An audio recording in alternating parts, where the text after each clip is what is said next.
ان کے لب رنگی کی نچھاور تھی کہ جس نے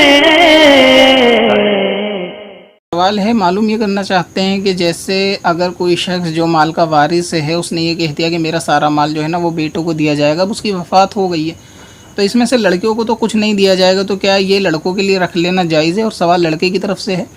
کہ کیا یہ ہمیں رکھ لینا جائز ہے، کیا پھر بہنوں کو یعنی ان کا حصہ دینا پڑے گا جب تک والد نے ان کی، یعنی لڑکیوں میں یہ مشہور ہے کہ ان کو حصہ نہیں دیتے، اور یہ کہ ان کی شادی وغیرہ بھی کرائی جاتی ہے تو اس میں اخراجات آتے ہیں، لہٰذا ایسا معاملہ کروایا جاتا ہے، تو کیا خواتین کو حصہ یعنی بہنوں کو دینا چاہیے، یا پھر اگر مرنے والے نے یہ کہا ہے کہ میرا سارا حصہ ان کو دیا جائے بیٹوں کو تو دینا چاہیے؟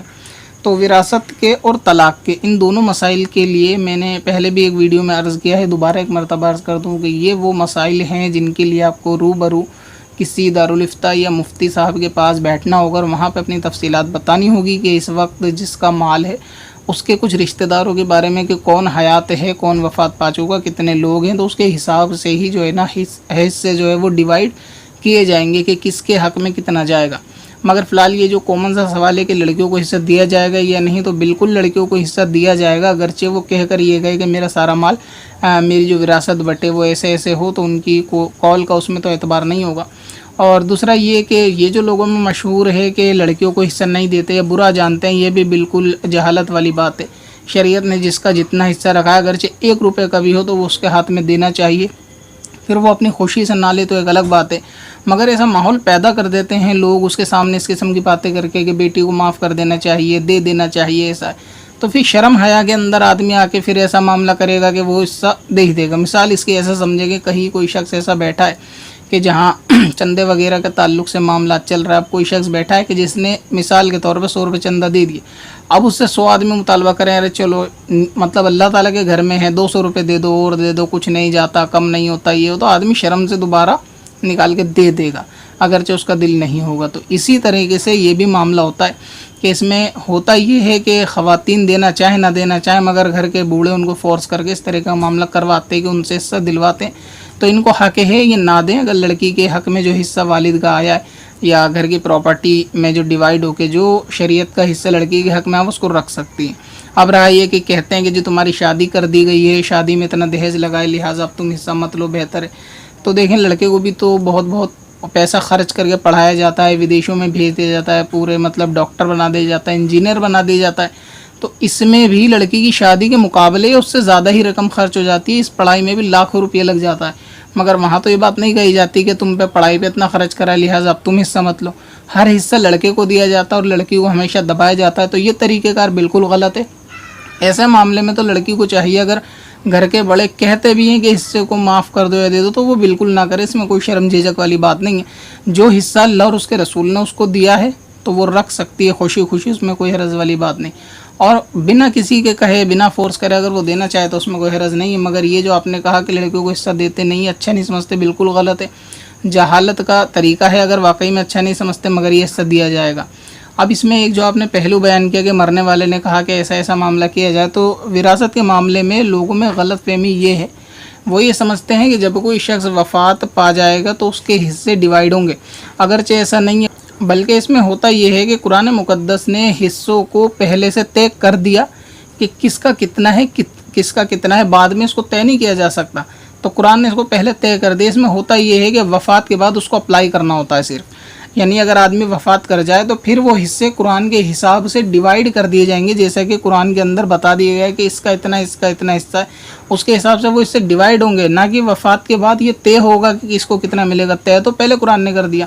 تو یہ غلط فہمی لوگوں میں ہوتی ہے کہ وفات کے بعد وہ حصے لگانے بیٹھتے ہیں کہ کس کا کتنا بنے گا، بلکہ وفات کے بعد تو اس رول کو جو قرآن میں اپلائی کرنا ہوتا ہے۔ تو جب آپ کے والد نے یہ بات کہی یا جس نے بھی یہ کہی کہ میری جو وراثت بیٹے اس میں اس کا اتنا دینا، اتنا اس کا دینا، تو اگر وہ واقعی وراثت کے تعلق سے ایسا کہنا چاہتے تھے تو ان کو اس چیز کا علم نہیں ہوگا کہ وراثت تو پہلے ہی قرآن نے تقسیم کر رکھی ہے، آپ کو وفات کے بعد صرف اس کو اپلائی کر کے دینا ہے، اب بانٹنا نہیں ہے، بانٹ تو قرآن نے دیا۔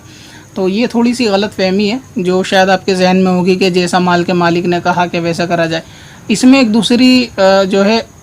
وصیت کا پہلے ضرور نکلتا ہے کہ اگر مالک نے کوئی مال میں کسی ایک فرد واحد کو خاص کر دیا. مثال کے طور پہ کوئی ایسی چیز ہے, سونے کی سمجھ لیں آپ, ایک مثال کی ایک سونے کی انگوٹھی ہے اور وفات میں والد نے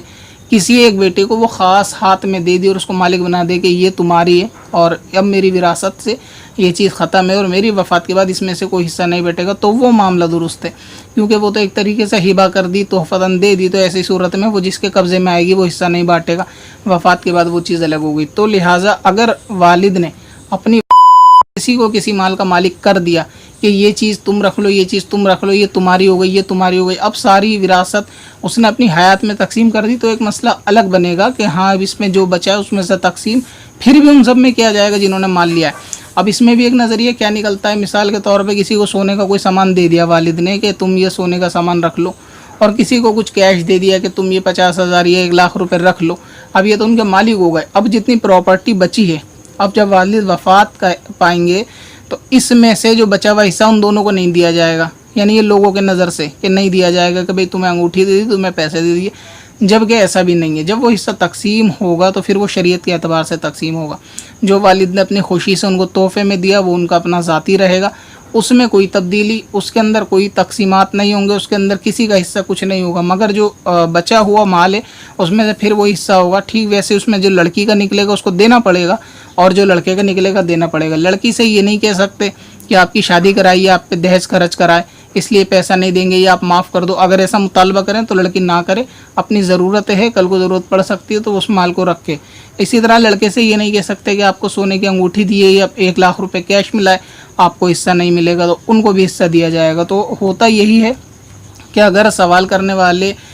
کا مطلب یہی ہے کہ والد نے اپنی زندگی میں اس کو تقسیم کر دیا, تو واقعی اگر کوئی ایسی چیز دی جس کا مالک بھی بنا دیا بظاہر کہ یہ تم اس کے مالک ہو, اور مثال کے طور پہ 2 گھر ہیں, گھر ایک بیٹے کے ہاتھ میں چابی دے دی کہ جاؤ وہ گھر تمہارا ہے تم اس میں رہو, تو اب وہ گھر وفات کے بعد تقسیم نہیں کیا جائے گا, اس کا اکیلے کا حصہ ہوگا. تو اس میں خواتین کو حصہ بھی ملے گا, لیڈیز جو ہیں اور جینٹس کو ملے گا, اور جن کو والد نے حیات میں کوئی تحفے کے طور پہ یا ہبہ کر دیا اپنا مال تو وہ ان کا ذاتی رہے گا, اس میں حصہ تقسیم نہیں ہو سکتا. باقی جو وراثت بٹے گی تو وہ قرآن کے مطابق وراثت بٹے گی, اور وہ لڑکیوں کو بھی ملے گی لڑکیوں کو بھی. اور اگر یہ مسئلہ درپیش حقیقت میں آیا ہے تو آپ کو اپنے فیملی کی ممبر کی تعداد لے کر کسی علماء کے پاس جانا چاہیے,